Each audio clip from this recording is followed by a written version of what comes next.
Hello दोस्तों, स्वागत है आपका इस चैनल में जिसका नाम है GS solutions with Ashwin Dubey. और हम बिना बिल्कुल भी टाइम वेस्ट किए आज के अपने एमसीक्यूज देख लेते हैं करंट अफेयर से संबंधित। ठीक है, पहला क्वेश्चन है, ministry of electronics and IT has integrated the Indian meteorological department services on which application. मतलब जो आईटी और इलेक्ट्रॉनिक्स की हमारी मिनिस्ट्री है, इंफॉर्मेशन टेक्नोलॉजी और इलेक्ट्रॉनिक्स की जो कंपनी मिनिस्ट्री है, उसने जो भारत का मौसम विभाग है उसको, उनकी जो सर्विसेज हैं उनको किस एप्लीकेशन में इंटीग्रेट कर दिया है, एकीकृत कर दिया है। ठीक है, तो जो उमंग ऐप है इसके साथ इनको इंटीग्रेट किया गया है। और जो मिनिस्ट्री ऑफ इलेक्ट्रॉनिक्स और इन्फोटेक है उसने ये ऐप बनाई थी। ठीक है, और जो इंडियन मीटियोरोलॉजिकल डिपार्टमेंट है ना, हमारे देश में वेदर फोरकास्ट मतलब मौसम की जानकारी वगैरह देता है, उसके लिए रिस्पॉन्सिबल है ये। ठीक है, और ये किसके अंदर आता है? ये जो अर्थ साइंसेस है, पृथ्वी विज्ञान है, उसके अंदर आता है हमारा आईएमडी जो है। उमंग जो है उसका फुल फॉर्म है unified mobile application for new age governance. ठीक है, एक इंटीग्रेटेड ऐप सर्विस है, यानी एक एकीकृत ऐप है। एक ही ऐप के अंदर आप बहुत कुछ कर सकते हैं, है ना, काफ़ी कुछ कर सकते हैं। जैसे आप अपना आधार स्टेटस भी चेक कर सकते हैं, सिलेंडर बुक कर सकते हैं आप, यानी गवर्नमेंट के द्वारा स्टार्ट किए गए ऑलमोस्ट सारे काम जो हैं वो आप इस एक ही ऐप के थ्रू कर सकते हैं। ठीक है, आगे बढ़ते हैं। स्पेशल ड्राइंग राइट्स जो हैं ये किससे संबंधित हैं, ये किस इंटरनेशनल ऑर्गेनाइजेशन से संबंधित हैं? देखिए, ये जो आईएमएफ है, इंटरनेशनल मॉनेटरी फंड, उसने एसडीआर बनाए थे 1969 में।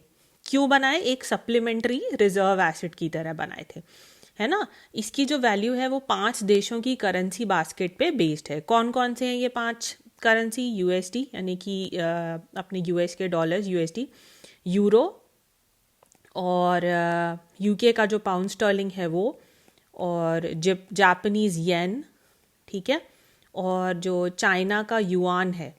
इन 4 करेंसी का जो बास्केट है वो डिसाइड करता है एसडीआर, यानी कि स्पेशल ड्राइंग राइट्स।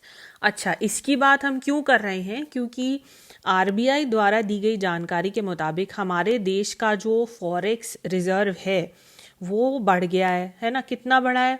1.7 बिलियन से बढ़ गया है।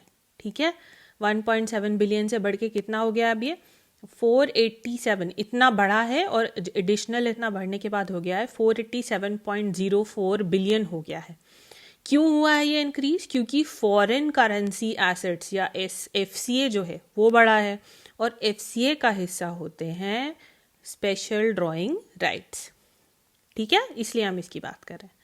अच्छा, एक प्राइवेट इक्विटी मेजर है, एक कॉरपोरेशन है KKR&Co, इसने 2.32% जियो प्लेटफॉर्म के शेयर्स को खरीदा है। ठीक है, तो ये किस कंट्री पे बेस्ड है? देखिए, ये यूएस की कंपनी है एक, है ना, और ये 5वीं इन्वेस्टमेंट है जियो प्लेटफॉर्म पे। इसके अलावा Facebook, silver lake, vista equity partners और जनरल अटलांटिक 4 बाकी इन्वेस्टर्स हैं। यूएस इसलिए भी न्यूज़ में था क्योंकि ये इस देश ने अपना पहला solid state laser weapon system बनाया है। ये क्या करता है लेज़र वेपन सिस्टम? ये वेपन सिस्टम किसी एयरक्राफ्ट को मिड फ्लाइट, यानी जब वो आसमान में उड़ रहा है तभी डिस्ट्रॉय कर सकता है। आगे बढ़ते हैं। कौन सा इंडियन स्टेट है या यूनियन टेरिटरी है जिसने रिवाइवल पैकेज माइक्रो स्मॉल और मीडियम एंटरप्राइजेस के लिए लॉन्च किया है, जिसका नाम है रीस्टार्ट? देखिए, ये लॉन्च किया है आंध्र प्रदेश ने। इसका फुल फॉर्म है rebooting the economy through science, technology and research translations. ठीक है, rebooting the economy through science, technology and research translations. ठीक है, काफ़ी फैंसी सा नाम है। ये लॉन्च हुआ है नेशनल टेक्नोलॉजी डे पे, जो कि 11 मई को सेलिब्रेट किया जाता है। ये मैंने आपको पहले एक वीडियो में बताया था कि 11 मई को क्यों सेलिब्रेट किया जाता है, आप जाके देख सकते हैं।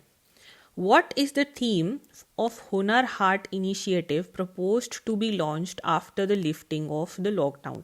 हुनर हाट एक इनिशिएटिव है ना। इसके लिए जो थीम रखी गई है वो है लोकल टू ग्लोबल। देखिए कंफ्यूज नहीं होना, गो वोकल फॉर लोकल, ये एक मोदी जी बोले थे, पर हुनर हाट का जो थीम है वो है लोकल टू ग्लोबल। ठीक है, क्यों ये लॉन्च किया गया है माइनॉरिटी अफेयर्स मिनिस्ट्री के द्वारा। उनका एक इनिशिएटिव है जो क्राफ्ट के जो हैंडीक्राफ्ट वगैरह के जो कारीगर हैं उनके लिए एम्प्लॉयमेंट जनरेट करने की एक कोशिश है ये। ठीक है, जब लॉकडाउन खुलेगा तब ये अरेंज किया जाएगा। फोर्ब्स मैगजीन के मुताबिक दुनिया में हाईएस्ट पेड फीमेल एथलीट कौन है? देखिए नाओमी ओसाका, ये जापानीज टेनिस प्लेयर हैं, ये अब दुनिया की सबसे ज़्यादा हाईएस्ट पेड ये फीमेल एथलीट है। ठीक है,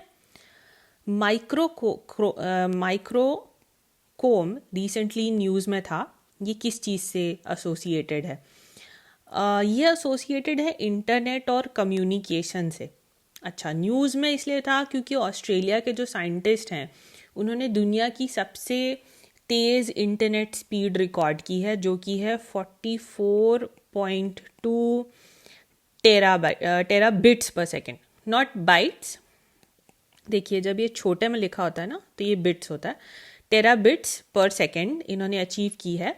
और इस स्पीड को अचीव करने के लिए जो डिवाइस यूज़ किया गया था वो था माइक्रोकोम्ब। आपको ज़्यादा डिटेल में जानने की ज़रूरत नहीं है, इतना काफ़ी है। एज पर the recent statement Bombay high court के द्वारा कौन सा राइट जो है वो राइट टू लाइफ का हिस्सा है? हेल्थ केयर, डिसेंट बरियल, यानी कि ठीक से किसी को दफनाया जाए मौत के बाद या उसका अग्निशमन वगैरह किया जाए, राइट टू सोशल सिक्योरिटी या राइट टू कम्युनिकेट। तो दाह संस्कार या डिसेंट बरियल का जो राइट है ना, उसको बोला है बॉम्बे हाई कोर्ट ने कि ये राइट टू लाइफ का एक हिस्सा है। हुआ क्या, देखिए इस पैंडमिक के बीच बरियल को लेके काफ़ी कंट्रोवर्सीज हुई हैं, क्योंकि इस महामारी की वजह से जो लोग मर रहे थे उनकी जो शव हैं उनको लेके अलग अलग देशों ने अलग अलग तरीके अपनाए हैं कि उनको कैसे डिस्पोज ऑफ किया जाए, उनको जलाया जाए या दफनाया जाए, फैमिली को दिया जाए या नहीं दिया जाए, है ना। इस वजह से ये सारी कंट्रोवर्सी क्रिएट हुई थी। अच्छा, आंध्र प्रदेश हाई कोर्ट भी रिसेंटली न्यूज़ में था। क्यों? इसने जो एलजी पॉलीमर्स प्लांट है उसके सीजर के ऑर्डर दिए हैं, है ना, और लोगों की इस प्लांट में एंट्री बैंड कर दी है एकदम। क्यों? और ऑर्डर ये भी किया था बाय द वे कि कंपनी का जो डायरेक्टर है वो बिना परमिशन के देश छोड़ के नहीं जा सकते।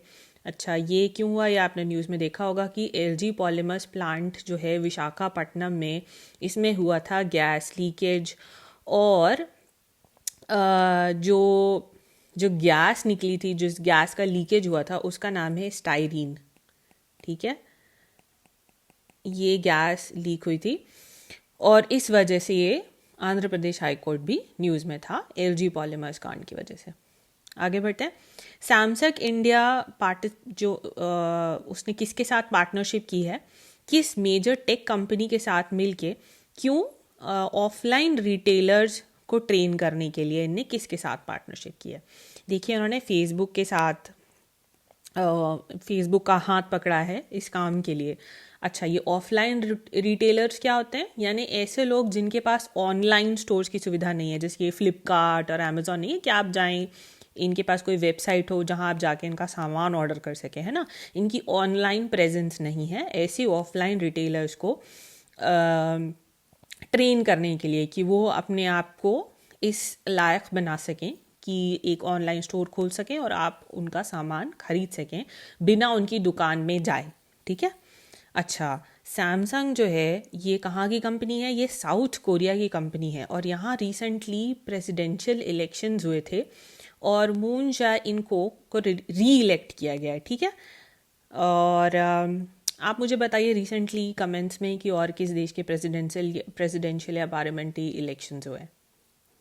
हम आगे बढ़ते हैं। कौन सा स्टेट है जिसने रिसेंटली इंडस्ट्री स्टेटस ग्रांट किया है स्पोर्ट्स को, इस धीरे धीरे जो ग्रेजुअल लिफ्टिंग हो रही है लॉकडाउन की इसके बीच? तो देखिए ये कारनामा किया है मिजोरम ने। अच्छा, अब स्पोर्ट्स को इंडस्ट्री स्टेटस देने से क्या फ़ायदा होगा? देखो, जैसे ही किसी स्टेटस को किसी सेक्टर को इंडस्ट्री स्टेटस मिलता है तो उसमें इन्वेस्टमेंट आता है, इन्वेस्टमेंट बढ़ता है और उसकी जो स्थिति है उसमें अपने आप सुधार होता है। अच्छा, इस केस में स्पोर्ट्स का जो इंफ्रास्ट्रक्चर है वो इम्प्रूव होगा और ना केवल स्पोर्ट्स में इम्प्रूवमेंट होगा, जो एम्प्लॉयमेंट है वो भी जनरेट होगा साथ साथ, और इसके साथ टूरिज्म को भी बढ़ावा मिल जाएगा। मतलब एक तीर से काफ़ी सारे निशाने मारे गए हैं। ठीक है, तो हम आज का आखिरी सवाल देख लेते हैं। एशली कूपर जो हैं वो रिसेंटली उनका देहांत हो गया, ही पास्ट अवे रिसेंटली। तो ये स्पोर्ट्स वेटरन किस एरिया से थे? देखिए, ये ऑस्ट्रेलियन टेनिस प्लेयर थे, काफ़ी अच्छे। और इसी से मुझे याद आ रहा है कि जो हमारे महान हॉकी प्लेयर थे बलबीर सिंह दोसांझ, वो भी अब नहीं रहे हमारे साथ। तो गाइस, ये थे आज के हमारे कुछ interesting MCQs, multiple choice questions. अगर आपको हमारे ये करंट अफेयर्स और बाकी सारे वीडियोस पसंद आ रहे हैं तो आप इस चैनल को सब्सक्राइब कीजिए, और जिससे आप कोई वीडियो मिस ना कर जाएं, आप बेल आइकन दबाना ना भूलें। Until we meet next time, stay home, stay safe and stay happy.